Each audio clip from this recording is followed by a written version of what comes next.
run scored, and Stan again turned defeat into victory with one swing of his bat. And the '84 season, here's a team that's gone through a terrible spring training. Dallas Green made a couple of deals. They got Dernier, and they got Matthews playing left field. They got Sutcliffe winning 16, losing only 1, and they win the division title. Harry Caray did not just call baseball games. He made some players feel like he hated their guts. He was the most famous voice in baseball for decades. Fans loved him. They trusted him. They believed every word he said. But behind that big personality and those thick glasses was a man who could make a player's life miserable. He could turn a crowd against you. He could follow your mistakes into every living room in the country. And some players never forgot it. I am Mason, and this is Baseball Icons. Harry Caray gave baseball fans a voice they had never had before. He was funny, loud, and he said what regular people were thinking. But for the players he went after, that voice was something else. It was something that followed them to work every single day. Today we are going to look at 6 players who found out the hard way what it felt like to be in Harry Caray's crosshairs. And as we dig into the side of Harry that players did not laugh about, give this video some hype if you want more stories about the voices, feuds, and fights that shaped baseball history. Before we get to the players, you need to understand why Harry Caray had so much power. Because if you do not understand that, the feuds just sound like gossip. They are not gossip, they are something much bigger than that. Harry Caray worked in baseball from the 1940s all the way through the 1990s. He called games for the St. Louis Browns, the St. Louis Cardinals, the Oakland Athletics, the Chicago White Sox, and the Chicago Cubs. That is more than 50 years behind a microphone. 50 years of opinions. 50 years of picking winners and losers. 50 years of shaping how fans felt about the men on the field. In the early days, when he was calling Cardinals games in St. Louis, his voice went out over a radio station called KMOX. KMOX was not just any station. It was a clear channel station with a massive signal that could reach most of the country. In the 1940s and 1950s, the Cardinals were the southernmost and westernmost team in all of Major League Baseball. That meant for fans spread across the middle and south of the country, KMOX was often the only way they could follow professional baseball. And the voice they heard was Harry Caray. Think about what that means. Millions of people across the United States heard what Harry Caray said and took it as the truth. He was their connection to the game. If he said a player was good, fans believed it. If he said a player was lazy or selfish or just not trying, fans believed that too. He had a reach that most people today cannot even imagine. And Harry Caray knew exactly how powerful he was. He did not try to please team owners. He did not try to make the front office happy. He built his reputation by saying he was on the side of the regular person. He talked about the taxi driver, the bartender, the waitress, and the person standing at the bus stop. He said those were his people. He said those were the fans he spoke for. And because of that, people trusted him completely. That trust was his real power. Not the microphone, not the radio signal, the trust. Because once fans trusted him, anything he said about a player became part of how people saw that player. If Harry Caray told you that a guy was not giving full effort, you believed it. You started watching that player differently. You started booing him in person. You started writing angry letters. You started chanting his name in a way that was not kind. Harry Caray admitted that his style of tearing people apart was part of the plan. He called it ripping everybody in sight. He said it made him feel honest. He said fans liked it because it was real. But what he did not always talk about was what happened to the players on the other end of that honesty. In today's baseball, players have agents and lawyers and guaranteed contracts worth millions of dollars. A broadcaster can say whatever he wants and the player still gets paid. But in Harry Caray's time, that was not how things worked. Players were tied to their teams. They could not go play somewhere else if they did not like how things were going. They had to stay unless the team decided to move them. And a big part of how teams valued players was based on what the public thought of them. So if Harry Caray turned the public against you, that affected your reputation with the team. That could affect your contract. That could affect your chances of staying in the city. That could affect the way people treated you at restaurants, at the grocery store, on the street. His words did not stay in the radio booth. They traveled everywhere his signal went. And his signal went very far. This is the world the 6 players in this video lived in. This is the world where Harry Caray's opinion was not just background noise, it was a force that could change your career. and the players who lived inside that force knew it in a way that fans sitting in their living rooms never fully understood. They could turn off the radio. The players could not. They had to keep showing up to work in the same city, in the same stadium, under the same microscope, while that voice kept going. Keep that in mind as we go through each one.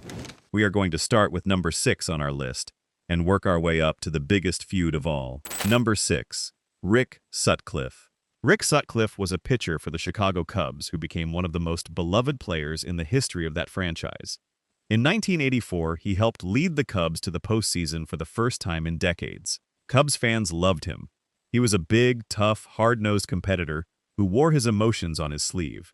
He fit perfectly in the city of Chicago.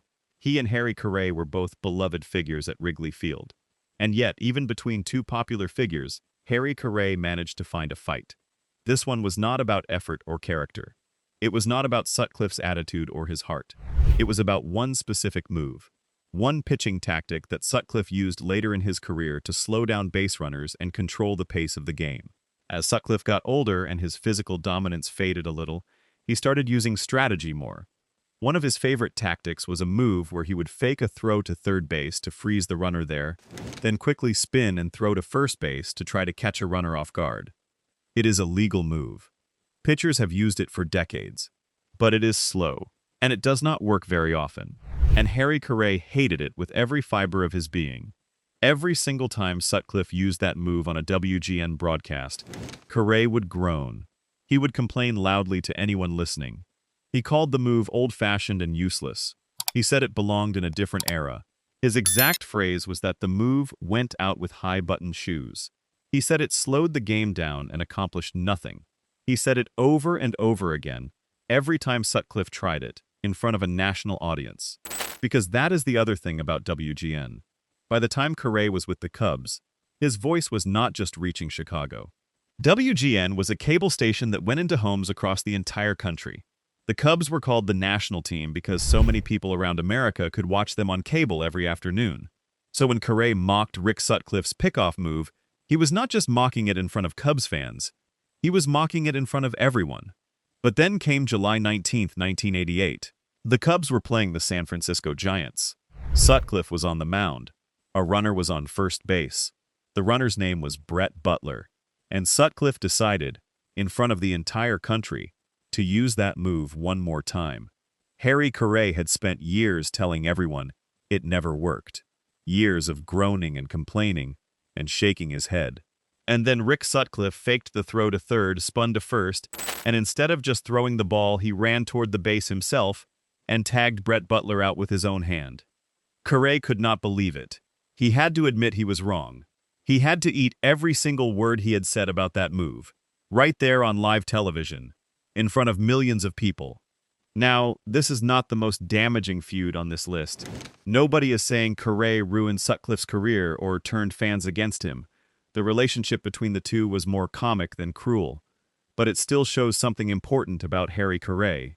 He was absolutely certain about things that he had no real control over. He mocked a player's tactical decisions on a national broadcast for years. He treated his own opinion like it was law. And when reality finally proved him wrong, he had to sit there and deal with it. His certainty was part of his charm, but it was also part of his flaw. He could be stubborn and dismissive and wrong, and he would still say it loud enough for the whole country to hear. That stubbornness looked different when it was pointed at something more personal than a pickoff move. Number 5. Ken Brett. Ken Brett was a pitcher who played for a number of teams across a long career in Major League Baseball. He was not the biggest name in the game. He did not win a Cy Young Award or make an All-Star game that people still talk about. But he ended up in one of the sharpest little moments that shows exactly how Harry Caray could use a microphone like a weapon. Harry Caray was known as one of the most aggressive interviewers in baseball broadcasting. He had a syndicated radio program that went out to stations across the country. He talked to players before games, during spring training, and at other moments when he had access. Most of those interviews were casual and friendly. Spring training especially was supposed to be relaxed. It was supposed to be a time when players were talking about fresh starts and new seasons and how good they felt. Ken Brett had come off a rough season. Things had not gone well for him on the mound. He was looking ahead, trying to put the bad year behind him. He sat down for what was supposed to be a spring training interview with Harry Caray. The cameras were on. The microphone was hot. and Caray looked directly at Brett and asked him, without any warm-up, without any small talk, bluntly, and in front of everyone, what the heck had happened to him? Not a gentle question, not a careful question, not a professional question, just a raw, direct shot at a man who was already trying to move past a hard year. Brett was stunned. He sat there for a moment, trying to process what had just happened to him. The cameras were still rolling. The microphone was still on. Everyone who was listening heard the silence before the answer came. And then Brett did the only thing that made sense. He said, quietly and politely, something to the effect that it was nice talking to Harry, and he got up and walked away from the interview. He did not argue. He did not yell.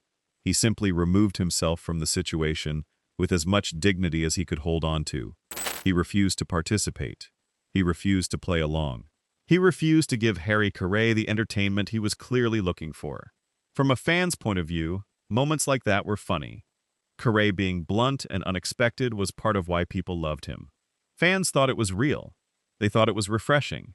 They thought it meant Harry was asking the questions they would ask if they ever got the chance to talk to a professional baseball player. But from Brett's point of view, it was something else. He was a human being. He had worked hard and had a bad year. He had shown up to spring training trying to prepare for a new season, and instead of being treated with any kind of respect, he was handed a public embarrassment before his first game had even started. That is the line Harry Caray kept crossing. He confused honesty with humiliation. He confused being direct with being decent. He treated players like props in his entertainment show, there to be questioned and mocked and pushed until they either gave him something good to use or walked away. And either way, Harry Caray got his moment. Brett got nothing out of it. He walked away with a little dignity because he refused to keep going. But the interview, and the bluntness of it, was already out there for everyone to hear. Caray had already made his point. He did not need Brett to stay. Number 4. J.C. Martin. Most of Harry Caray's feuds were with players he was covering from the broadcast booth. The dynamic was pretty clear. He had the microphone and they had to just absorb whatever he said about them. But the feud with J.C. Martin shows that Caray's hostility was not limited to the field. He could make things just as difficult for people who were sitting right next to him. J.C. Martin was a former Major League Baseball catcher. He had played at the big league level for a long time. He knew the game inside and out. After his playing career ended, he moved into broadcasting, which was a natural path for a lot of former players. They had knowledge and experience that most broadcasters did not have. They could help fans understand the game at a deeper level. Martin was brought in to work alongside Harry Caray as a television analyst during the White Sox years. On paper, this should have worked well. You had Caray's energy and personality, and you had Martin's baseball knowledge. Together, they should have made a solid broadcast team. But that is not what happened. Caray had a giant ego. That is not a secret. He was the star of every broadcast he was ever part of. He was the personality, the draw, the reason people tuned in. And he took that role very seriously. Maybe too seriously. Because when J.C. Martin showed up with his quiet, analytical style, Caray did not see a useful partner. He saw a problem. Caray did not like Martin's style. He thought Martin was too low-key. He thought Martin was not exciting enough. But more than that, he seemed to feel that Martin simply did not belong in a television booth. He was not shy about saying so. He made it clear, both on the air and off the air, that he thought Martin had no business being there. He showed open spite toward Martin. Not quiet frustration, not professional disagreement, spite. He made the broadcast environment hostile. He made it clear that he was the star and that Martin was just taking up space. Now, think about what that means for J.C. Martin. He had spent years as a professional baseball player. He had built real knowledge about the game. He had been given an opportunity to share that knowledge with fans. And then he had to sit next to a man who was telling everyone who would listen that he was worthless in the job. That kind of treatment does not just hurt your feelings. It hurts your reputation.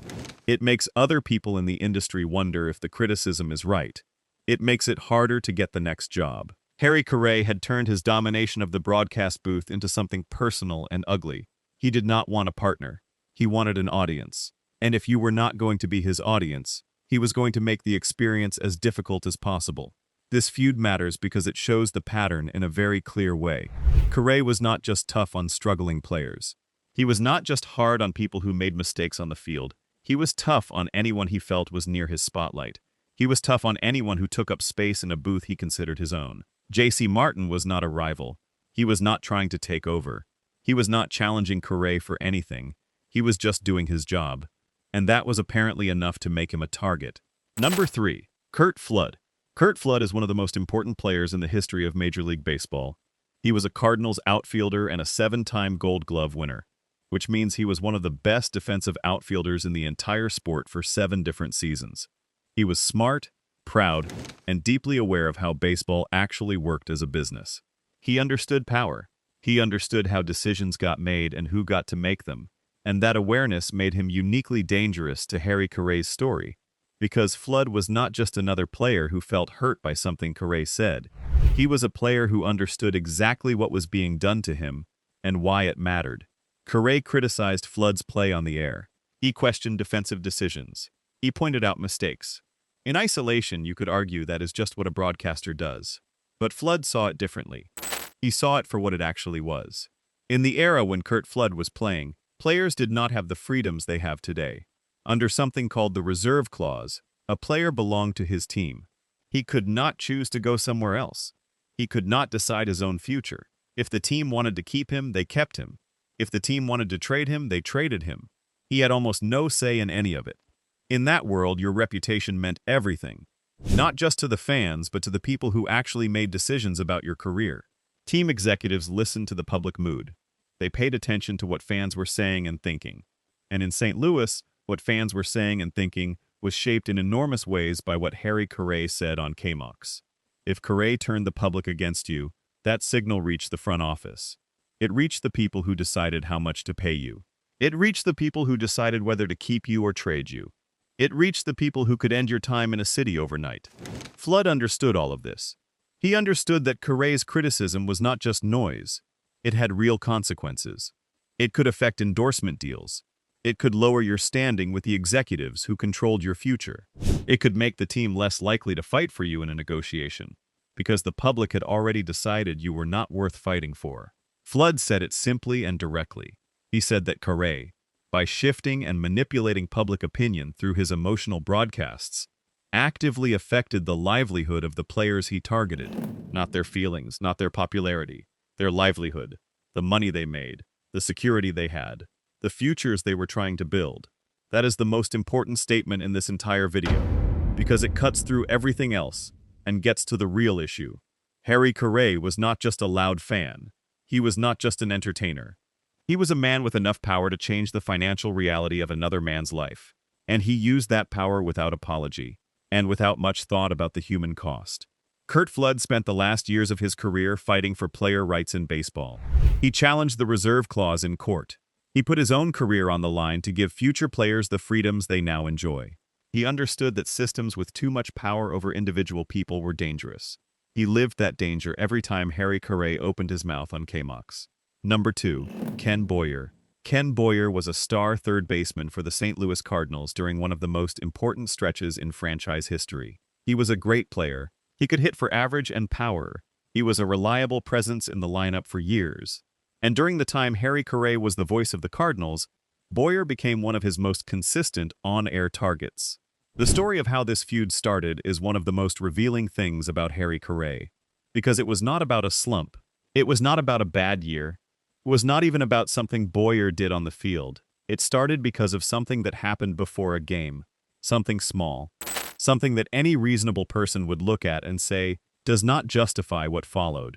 The Cardinals were playing a game at the Los Angeles Memorial Coliseum. The broadcast booth was positioned in an unusual spot, close to field level, behind a screen near the field.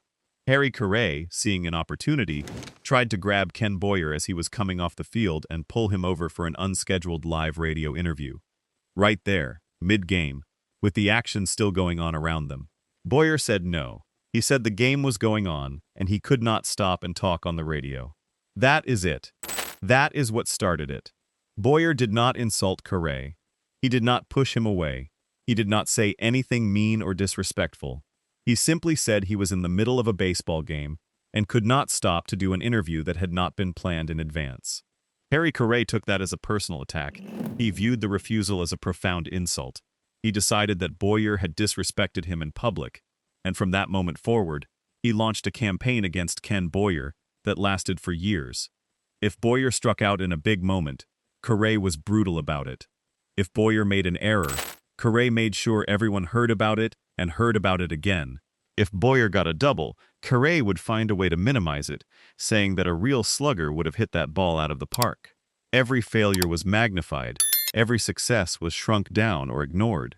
Boyer went from being a star player to being someone that a huge portion of the Cardinals' fan base was not sure they trusted. And the change in how fans felt about him did not happen because of anything he did on the field. It happened because Harry Caray decided to make his life difficult. Jack Buck, who was one of Caray's broadcasting partners with the Cardinals, later talked about what he observed during those years. Buck said Caray's relentless criticism of Boyer shaped the way fans in St. Louis saw him, not in a small way, in a lasting way, and the damage went beyond just popularity. The research suggests that Caray's years of painting Boyer as an underachiever may have affected how voters in the Baseball Hall of Fame looked at him. It may have slowed down or delayed the proper recognition of a player who deserved much better. Think about that for a moment. Harry Caray refused to stop being angry about a moment during a game at the Los Angeles Coliseum when a third baseman said he was too busy to do an interview. That small moment became a years-long punishment for a man who had done nothing wrong. And the punishment did not just affect how people felt about Boyer while he was playing. It may have followed him into history. That is what power without accountability looks like. That is what happens when one person gets to shape the story, and nobody can stop him. Boyer had no way to fight back. He could not go on the radio and respond. He could not change the narrative. He just had to keep showing up to work every day, knowing that the voice of the Cardinals was looking for reasons to tear him apart. Number 1. Bill Melton. If you want to find the moment where Harry Caray went from being tough to being unfair, from being honest to being cruel, the story of Bill Melton is where you look. This is the feud that shows what Caray was really capable of when he had a target in his sights and no one to stop him. Bill Melton was a Chicago White Sox third baseman who at one point was one of the most exciting players in the American League. In 1971, he won the American League home run title with 33 home runs. He was called Belton Bill Melton for a reason. He could hit the ball a long way. He was a franchise player, the kind of player a team builds around. The fans on the south side of Chicago loved him. And then in 1972, everything changed.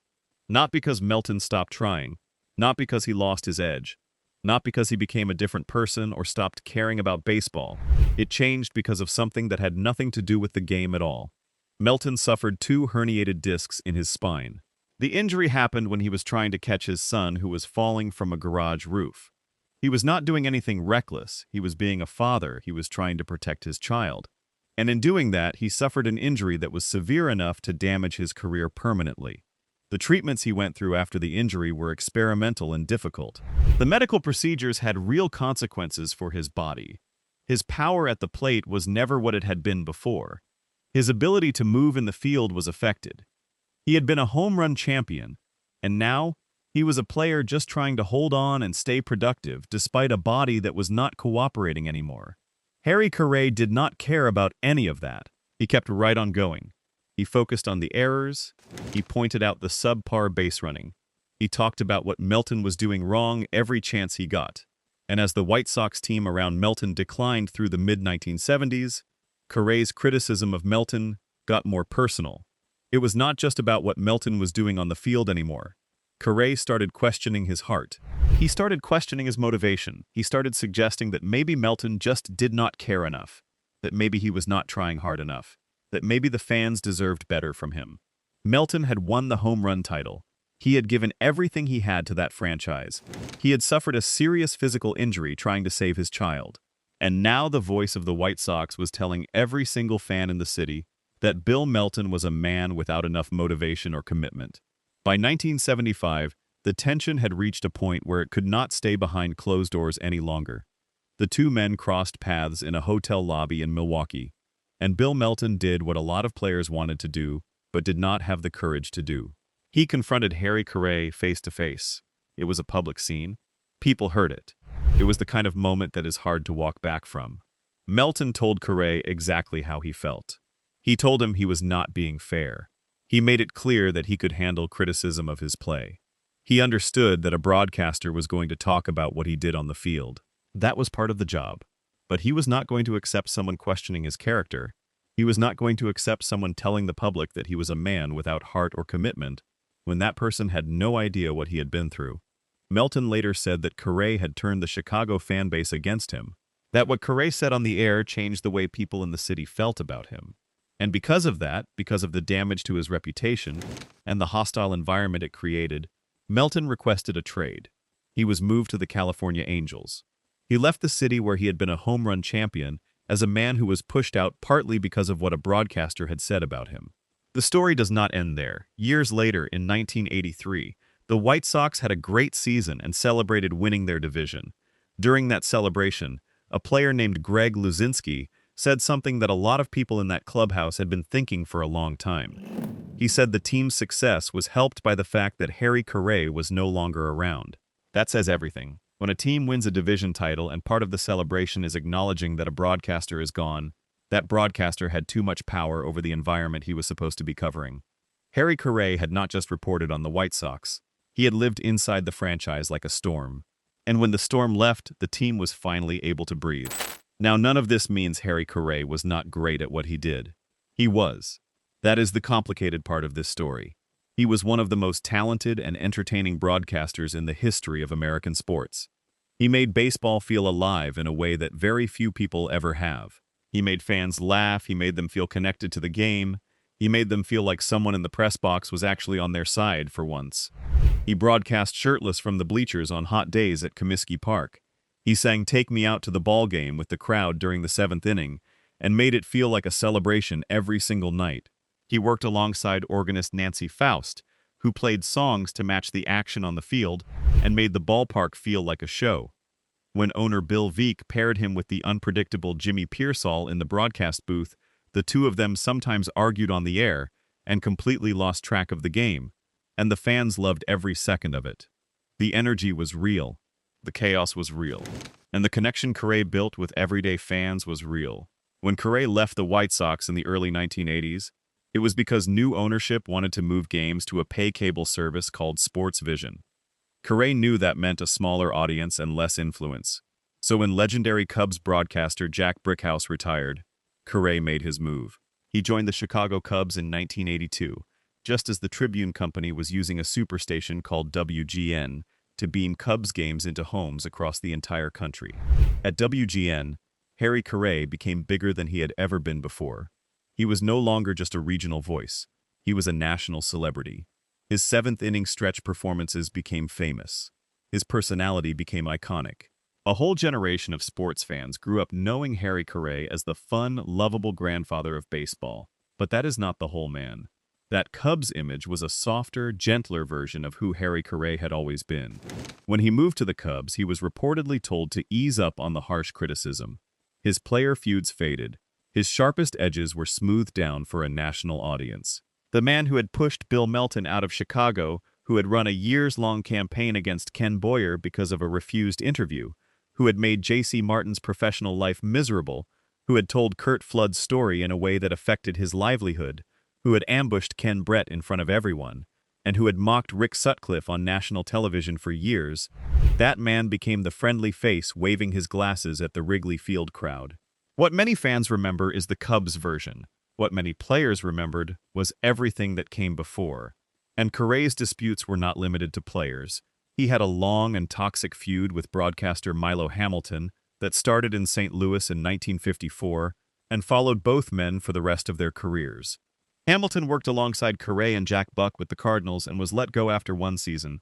He blamed Caray for engineering his removal.